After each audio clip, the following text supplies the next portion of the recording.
प्रधानमंत्री अटल बिहारी वाजपेयी की आज पुण्यतिथि है। इस अवसर पर कांदिवली पूर्व के भारत रत्न अटल बिहारी वाजपेयी के उत्कृष्ट केंद्र पश्चिम दुर्गति महामार्ग पर पहुंचकर उत्तर मुंबई के पूर्व सांसद गोपाल शेट्टी ने पुष्प अर्पित कर श्रद्धांजलि दी और नमन किया। इस दौरान उपस्थित थे जिला अध्यक्ष गणेश खनगर व बड़ी संख्या में बीजेपी कार्यकर्ता व पदाधिकारियों ने भी श्रद्धांजलि अर्पित की। आणि ज्यांच्या अथक संघर्षाने आज आपल्याला इकडे हे सौभाग्य प्राप्त झालेलं आहे की अटलजींना आदरांजली श्रद्धांजली देण्यासाठी ही एक वास्तू गोपाल शेट्टीजींनी तयार केलेली आहे।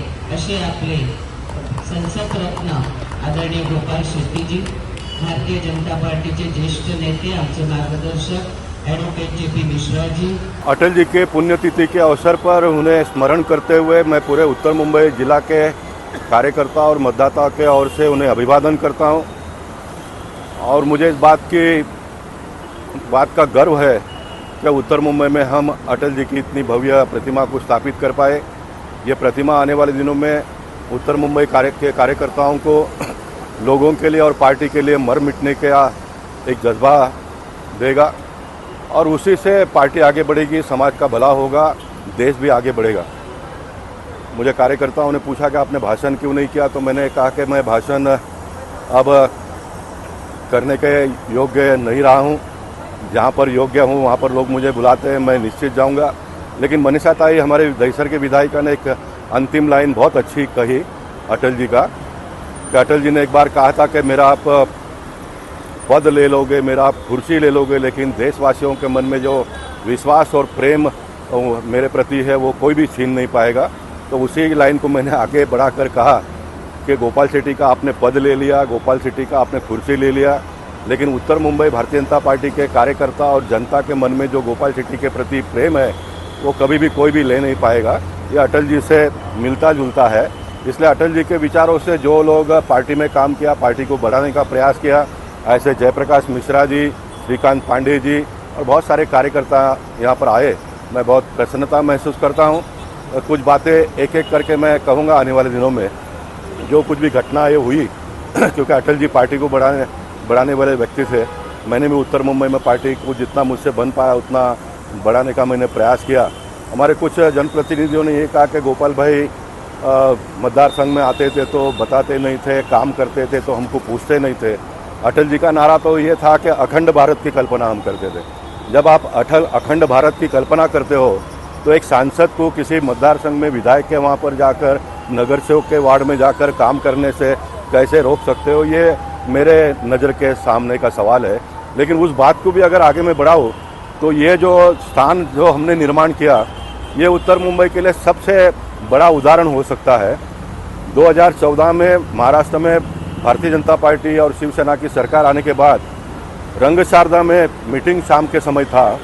उस रंगशारदा के मीटिंग में देवेंद्र जी को मिलने के लिए मैं कांदिवली के विधायक अतुल भातखलकर जी, बोरीवली के विधायक मंत्री विनोद तावड़े जी, चारकोप के विधायक योगेश सागर जी,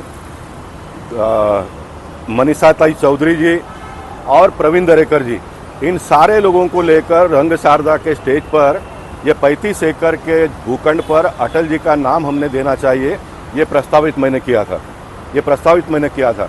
और कभी कभी कुछ बातों को आगे से उजागर करने का कितना खामियाजा भुगतना पड़ता है, तो ये प्रकल्प को खड़ा करने के लिए मुझे कितना संघर्ष करना पड़ा, ये भी सारे लोगों ने देखा। देवेंद्र फडणवीस जी ने मुझे बहुत साथ और सहयोग दिया और मैं अजित पवार जी का अभिनंदन करना चाहूँगा, क्योंकि मेरे पार्टी के कुछ लोग इस प्रकार का प्रचार कर रहे थे कि गोपाल शेट्टी बगैर परमिशन का ये सारा काम करते हैं।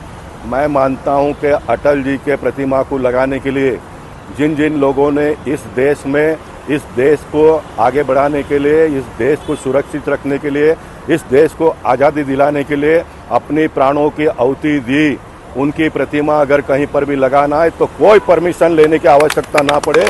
इस प्रकार का कानून मेरे देश के प्रधानमंत्री नरेंद्र मोदी जी आने वाले दिनों में करे, ये मैं कहना चाहूँगा।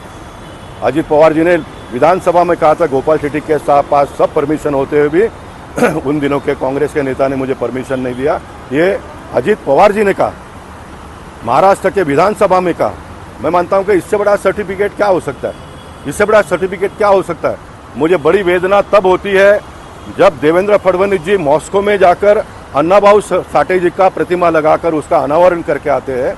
मैं फिर एक बार दोहराना चाहूँगा, मेरे महाराष्ट्र के नेता देवेंद्र फडणवीस जी मॉस्को में जाकर अन्नाभाऊ साठे जी का प्रतिमा का अनावरण करके आते हैं और जिस व्यक्ति को भारत रत्न पुरस्कार मिला, जिस व्यक्ति ने भारतीय जनता पार्टी को पूरे देश भर में खड़ा किया, उस व्यक्ति के प्रतिमा को लगाने के लिए क्या क्या पापड़ बेलने पड़े मुझे वो सब देखा। लेकिन मैं भारतीय जनता पार्टी के निष्ठावान कार्यकर्ताओं का नतमस्तक हूँ। उन्होंने मुझे पूरा साथ दिया, उन्होंने मुझे पूरा सहयोग दिया।